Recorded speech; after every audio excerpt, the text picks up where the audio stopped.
What's up, YouTube? This is Too Raw for TV. All right, so before I get into this video, shout out to the brother Kevin Ramos for the $10 donation via the Cash App. And he had a hypothetical question, and that is who would win in a 7-game series between the 1983 Philadelphia 76ers and the 1995 Houston Rockets? So, of course, the 1983 Philadelphia 76ers, one of the most dominant teams in NBA history. They went 65-17 during the regular season, 12-1 during the postseason. It pitted reigning league MVP Moses Malone, who was traded from the Houston Rockets to the Philadelphia 76ers. Reigning MVP, won MVP again in '83. Teamed up with the legendary Julius Erving and Andrew Toney, who appeared to be, at that time, on his way to becoming a perennial All-Star and future Hall of Famer. However, foot issues and foot injuries would derail what could have been a Hall of Fame career. And you had Hall of Fame point guard, future Hall of Fame point guard Maurice Cheeks on that roster. One of the great teams of all time. Pitted against the 1995 Houston Rockets, a team that holds a record for lowest seed ever to win a championship. They went 47-35, but they turned it on in the playoffs, and they beat multiple 50 and 60 win teams. Matter of fact, I believe they still probably hold the mark for most difficult playoff run or playoff schedule ever conquered. I mean, because in the first round, if I remember correctly, they beat, I believe they beat a 60-win Utah Jazz team. Then they beat a 59-win Phoenix Suns team, a 62-win San Antonio Spurs team, and then a 57-win Orlando Magic team. I don't think any team has ever had quite a run like that Houston Rockets team. And they were led by Akeem Olajuwon, winning his second of 2 titles.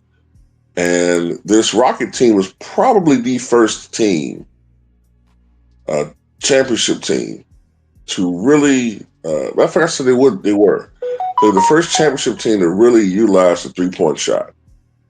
So who would win in this hypothetical matchup? Well, one area where I think the Houston Rockets would have an advantage in is the outside shooting, obviously, right? They would have an advantage as far as their 3-point shooting. And I would say they also would have an advantage over the Philadelphia 76ers with their guard play. You know, guys, even though I think Vernon Maxwell left the team before the playoffs, but for all intents and purposes, maybe I'll just include him anyway, maybe come off the bench. So you got Vernon Maxwell, you have Kenny Smith, you have Sam Cassell, you know, that right there in volume gives them a distinct advantage. And of course, you know, some of the other point guards they had coming off the bench. Overall, that gives their backcourt an advantage as far as shooting.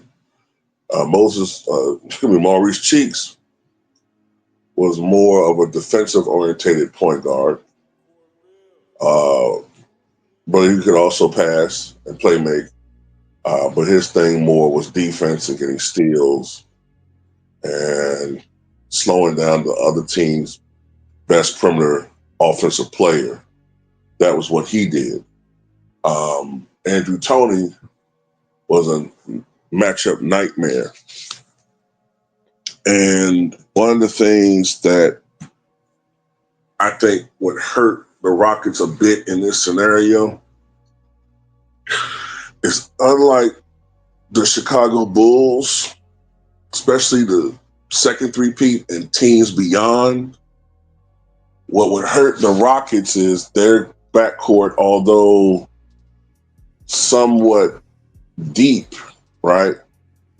And remember, you know, Sam Cassell is a guy that many years was an all-star caliber player. And, Vernon Maxwell was a star for many years.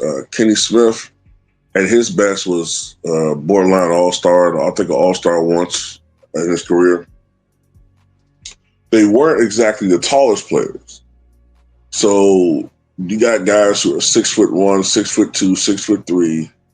Andrew Toney, I think, was 6'3". So their height would not pose a problem for the Boston Strangler. And Andrew Toney was probably, in that 83 Sixer team, if not their best player, he was their closer. He was the guy who was giving the Boston Celtics so much fits that they had to go out and acquire Dennis Johnson. And when I look at Andrew Toney and what he can do offensively, and I look at the Houston Rockets, I don't really see anybody except for Vernon Maxwell who's going to really give him problems defensively.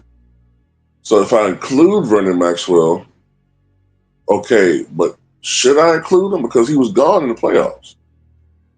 So, I don't know whether to include him or not. But for the sake of arguments, I'm going to leave him on the bench.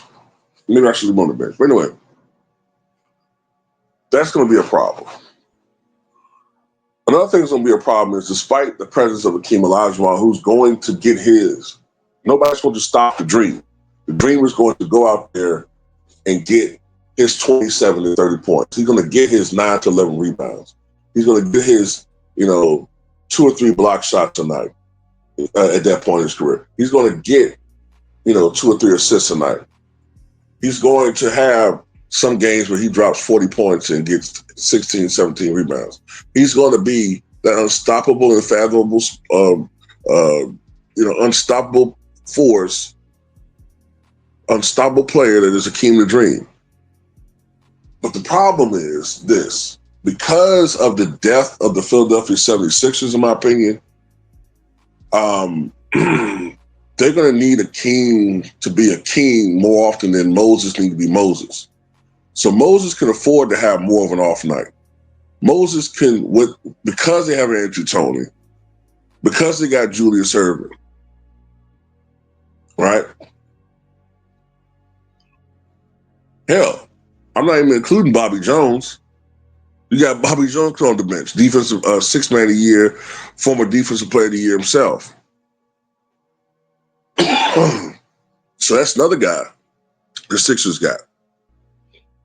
But Moses doesn't necessarily have to come out there and drop 30 points a night. Moses can go out there and just drop 23, 24 and rock the boards, which is what he's going to do. Because that was the last year, I think, that you could say that Moses was prime Moses. Like the Moses that was going there getting 30 and 15, 30 and 16.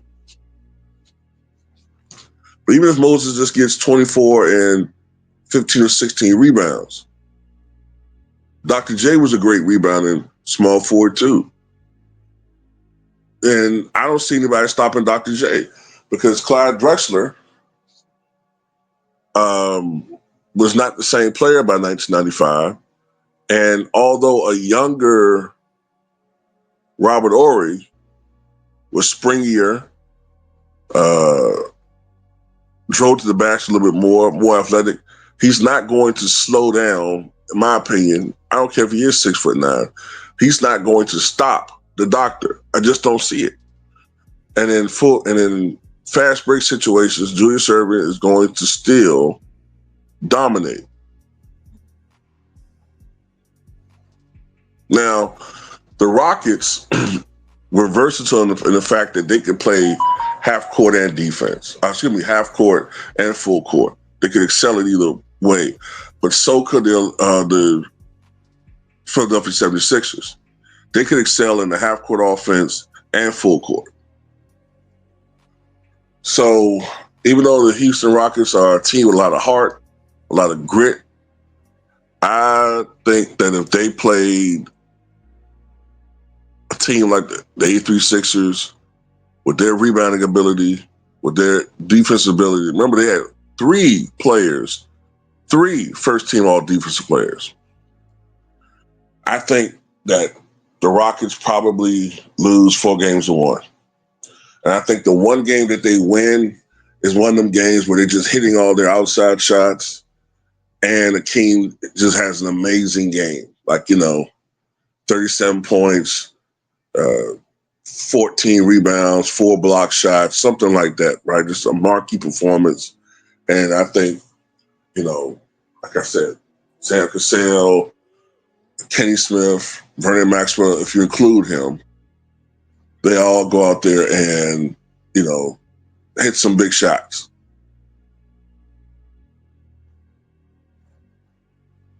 But anyway, that's how I look at it. 4 games to 1, 83 76ers over 95 Rockets. But tell me what you guys think.